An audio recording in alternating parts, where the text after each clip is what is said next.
Et restons dans le pays, les affres de la guerre ont poussé de nombreux civils irakiens à fuir de chez eux pour trouver refuge ailleurs.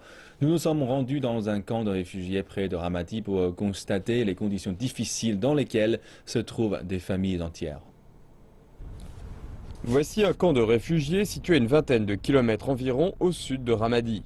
Les autorités provinciales l'ont préparé avant même le début de la bataille pour reprendre la ville des griffes du groupe État islamique. Ce camp a été établi pour les réfugiés en provenance de Ramadi. Nous l'avions prévu avant de lancer l'opération militaire pour reprendre la ville. Environ 58 familles ont fui après le début des combats pour un total de 400 personnes. La plupart des réfugiés présents sont des femmes et des enfants. Ils n'ont plus rien après avoir été forcés de quitter leur foyer.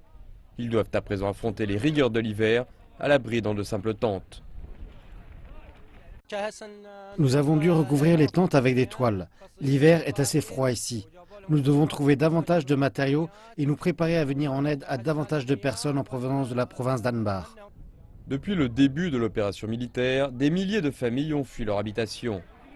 Mais il est devenu plus difficile pour le gouvernement irakien de soutenir les réfugiés, alors que le prix de la principale source de revenus du pays, le pétrole, a chuté drastiquement et que les dépenses militaires sont restées élevées. Le gouvernement ne peut que proposer une aide basique comme des tentes, de quoi dormir, des vêtements et de la nourriture. Le principal problème ici est l'électricité. Il fait extrêmement froid maintenant. Vous avez peut-être vu cela, nous avons offert des cuisinières au pétrole à chaque famille. Mais nous sommes à court de carburant. Le gouvernement central fournit une quantité de pétrole très limitée, seulement suffisante pour répondre à 40% de l'ensemble de nos besoins. La bonne nouvelle est que les forces gouvernementales ont repris la plus grande partie de Ramadi. De nombreux réfugiés espèrent à présent pouvoir rentrer dans leur foyer, ou plutôt ce qu'il reste de leur foyer.